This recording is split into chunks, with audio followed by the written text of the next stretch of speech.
با درود، پر انرژی باشین. من امید هستم. این بار میخوام در خصوص ویندوز 11 براتون یه مبحثی رو یعنی آموزش بدم که خیلی راحت بتونید نصب بکنید و اون در واقع PCRS چکی که مایکروسافت گذاشته برای اینکه TPM رو چک بکنید یا پروسسورتون رو خیلی راحت بتونید ویندوز 11 رو نصب بکنید و از مزایاش استفاده کنید. مبحث سایبر سکیوریتی نیست، فقط چون موضوعی بوده که دیدم داغ هست و همه دارن با این مشکل دست و پنجه نرم میکنن، گفتم یه آموزش خیلی راحتی بذارم واسه اونایی که هنوز نتونستن ویندوز 11 رو نصب بکنن که بتونن سریعتر این کار رو انجام بدن.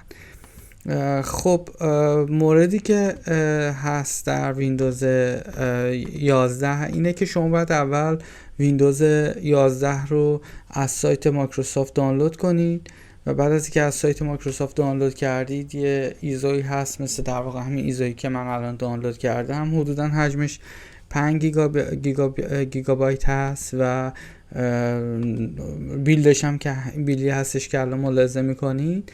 و اینکه شما میتونید بعد از اینکه دانلودش کردیش روش رایت کلیک کنید، مانتش کنید و بعد برید اون فایل ستاپی که الان مشاهده میکنید رو ران بکنید و پنجره اینستالیشن مایکروسافت ویندوز 11 براتون باز میشه.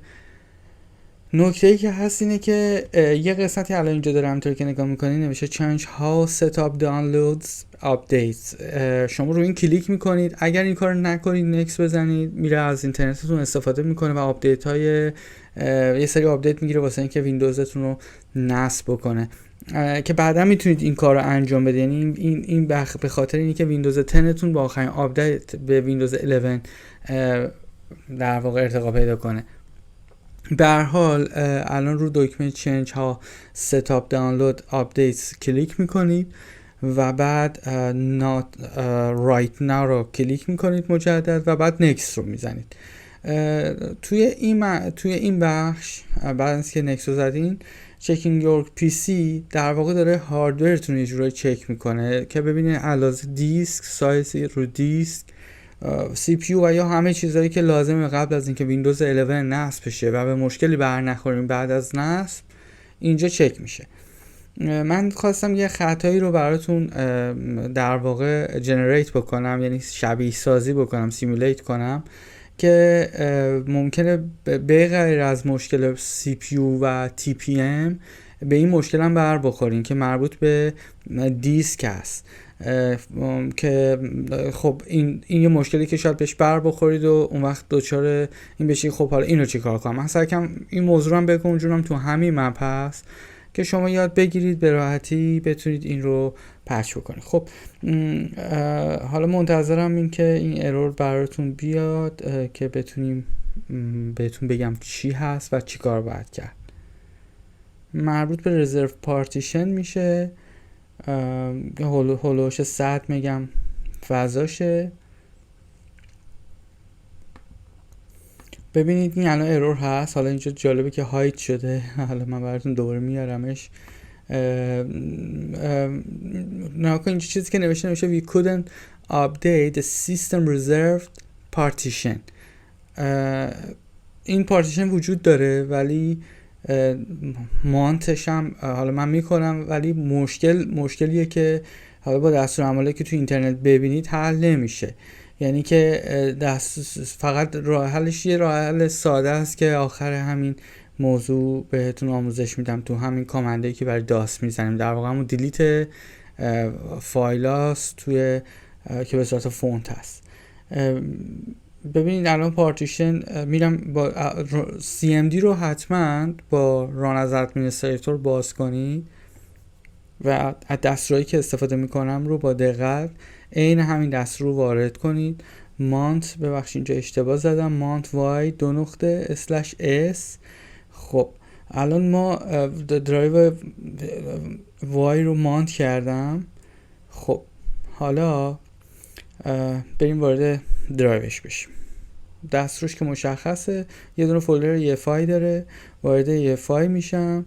بعد خب اینا رو من میدونم، شما میتونید اینا رو سرچ بکنید، بازم چیز خاصی نیست. مایکروسافت خب و بوت و فونت. خب حالا این دایرکتوری داخلش رو ببینیم چه خبره. خب این فایل ها هست توش.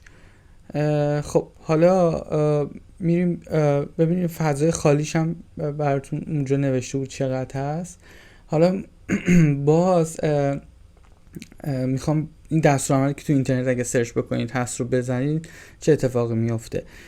ولی شما اگه که میخواید انجام بدید خواهش میکنم ویدیو رو نگاه کنید تا آخر، که این قسمت ها رو نمیخواد شما انجام بدید. همین الان که دارم بهتون نشون میدم فقط صرفا جهت اینه که ببینید که خطا از بین نمیره. صرفا با دستور دیلیت ستاره که باعث میشه کل اون فولدر رو پاک کنه، محتویات داخلش رو، باعث میشه که ستاپ رو بتونید دوباره انجام بدید. خب من دوباره نصب میکنم این دستور که بهتون گفتم و میزنم، اینم دیلیت. خب این دوباره یادتون باشه دیگه not now رو میزنید، not right now رو میزنید و خب بریم سراغ این دستوره که بزنیم ببینیم چه اتفاقی میفته. خب این دوباره همون پیغامو داد، پس دید رفت نشد با مان کردنش. خب من اینجا هم دوباره بهتون نشون بدم.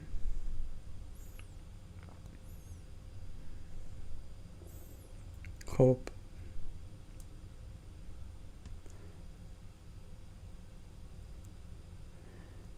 خیلی خب این همون در واقع صدمه رزرو هستش که رزرو پارتیشنه، که خب جایی نداره که بخواد دوباره این فونت ها رو بریزه و بخواد ادامه بده، برای همین به شما این ارور رو میده.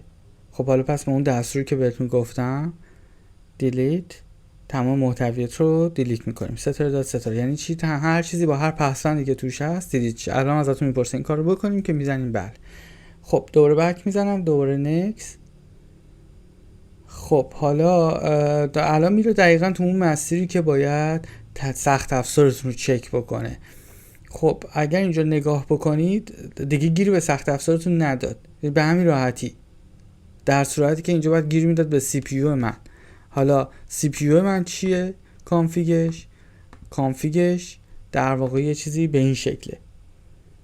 ببینید سی پی یو من 7600، حالا رم و اینا هم دیگه کاری باش ندارم الان، ولی خب به خاطر همین نمیذاره ما بخوایم ویندوز رو نصب کنیم.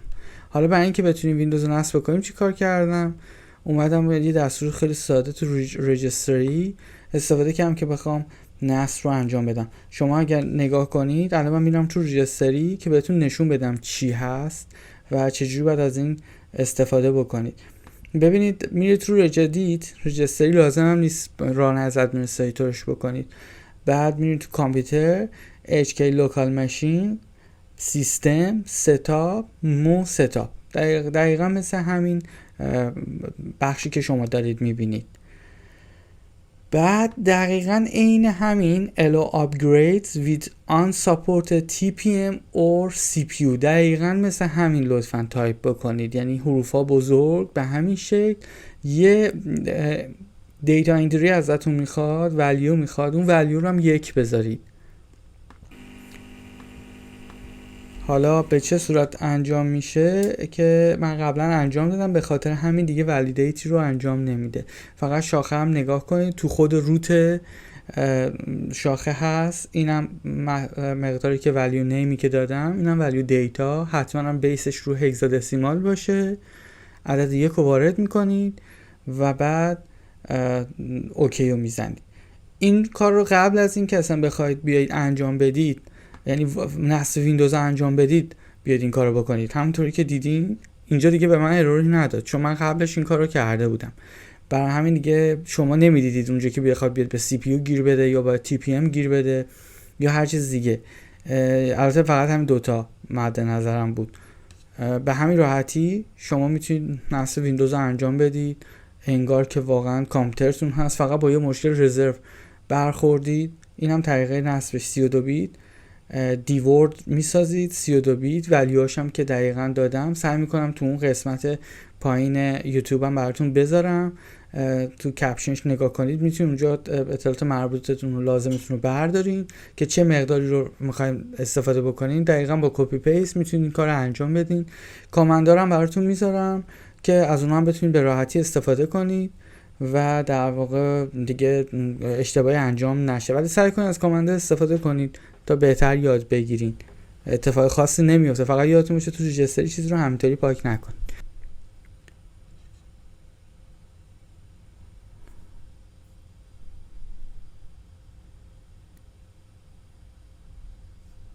خب اینجا یک اخطاری رو ویندوز 11 به شما میده، میگه که سخت افزاری که خلاصش رو بهتون میگم، سخت افزاری که شما دارید استفاده میکنید مینیمم ریکوایرمنتی که لازم داره واسه نصب ویندوز 11 رو نداره و میتونه به سخت افزارتون صدمه بزنه به خاطر اینکه کامپتیبل نیست و اون کمپانی هم که دستگاهتون ساخته ممکنه گارانتی خارج بشه. حالا که دستگاه که قدیمی که دیگه گارانتی وجود نداره.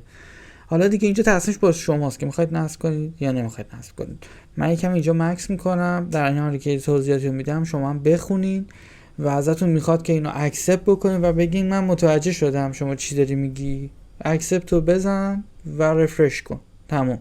یه راه دیگه داریم واسه اینکه بخوایم این سخت افزار رو بایپاس بکنیم، اینه که شما یه فایلی هست تو قسمت سورس به اسم اپریزر و کارش اینه ارزیابه. اپریزریس یه جورایی ارزیابان هست، میاد همه این سخت افزار تی پی ام نمیدونم همه اینا رو اینجا چک میکنه. شما اگه اینو پاک بکنین همون اتفاقی که تو ریجستری انجام دادین براتون میفته، ولی فرقش اینه که اینجا باید اول برین فایل رو اکسترکت بکنید، کلی زمان ازتون میگیره، بعد برین این فایل رو پاک کنید، یا حالا بعضی وقتا هم دستوراتی هست تو اینترنت که نوشته بعد برین چند تا خط رو پاک بکنید و تغییر بدین و اینا، بعد تازه دوباره رانش بکنید. خب من خواستم تو با ریجستری این کار رو براتون انجام بدم. تو این قسمت هم این مبحث رو بهتون بگم که وقتی که میخواید نصب بکنید ازتون میپرسه، میگه که میخواین فایل‌های قدیمیتون رو و نرم افزارا رو نگه دارین، میخواین فقط فایل‌های شخصی قبلیتون رو نگه دارین و یا نه اصلا هیچی. این منظورش اینه که اگه وسطی رو اگه اولی انتخاب بکنین که هم فایلاتون رو نگه می‌داره هم اپلیکیشناتون، اگر وسطی رو نگه دارین فقط فایلاتون رو نگه می‌داره، یعنی اون چیز فایل یعنی توش اپلیکیشن دیگه نیست، هر چیزی که تو دسکتاپتون مای داکیومنتتون یا تو هر چیزی به عنوان فایل نگه داشتین اونا رو براتون نگه می‌داره، ولی اپلیکیشن رو همه رو پاک می‌کنه. گزینه آخرش هم این بودش که کلا هیچ چیزی دیگه نگه نمی‌داره، انگار از اول نصب شده، همه چیز رو پاک می‌کنه. حواستون پس به این نکته باشه. من پیشنهاد میکنم که قبل اینکه این کار بکنید فایل مهمتون بکاپ بگیرید. خب اینجا در واقع میره برای نصب ویندوز. حالا بازم در عرض چک میکنه که ببینه به مشکلی بر نمیخوره، ایراد دیگه چیزی نداشته باشه، که باز اون پیغام اکسپت رو باید بزنید که تا نصب براتون انجام بشه وگرنه نمیره جلو. که خب من نکته‌ای توی این قسمت ها دیگه نمیبینم که بخوام بهتون بگم، اجازه بدید تا مرحله بعد بیاد همونجا بهتون توضیح لازمش رو بدم. خب اینجا رو فقط میخوام بهتون توضیح بدم که اگر فایل ایزاشو دارین رایت کلیک میکنین، اکسترکتش میکنین و بعد میرید توی شاخه سورس.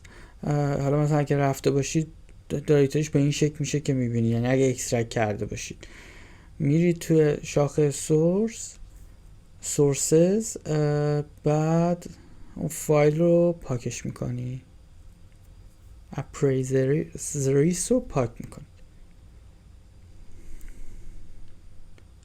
یه اپریزر هست اون رو پاک نکنید، اپریزریس رو پاک کنید، اشتباه نشه.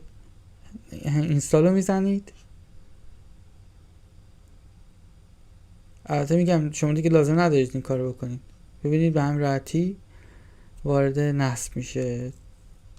خب پاینده باشین و پر انرژی. لطفا سابسکرایب یادتون نره، لایک یادتون نره یا کامنت اگر دوست داشتین. عرض کردم خدمتتون ابتدای برنامه این که ما برنامه‌ای که در حال حاضر داریم بنا نداریم که بخوایم راجع به سایبر سکیوریتی صحبت بکنیم، ولی لطفا حتما سابسکرایب بکنین که اگر من برنامه جدیدی رو آپلود کردم شما مطلع بشین و بتونین استفاده بکنین. برنامه متنوعی هست راجع به فریم ورک های سایبر سکیوریتی، راجع به پایتون و مباحث مختلف، راجع به وایرشارک، راجع به بعضی از مباحث روز یا بعضی از تکنیک ها. حتما رو ادوانس نمیخوایم بریم که پروفشنال فقط بتونن ازش استفاده کنن. سعی میکنم برای کسایی هم که میخوان از ابتدا در واقع سایبر سکیوریتی یاد بگیرن مباحث رو بذاریم. پر انرژی باشین و پاینده. سپاسگزارم.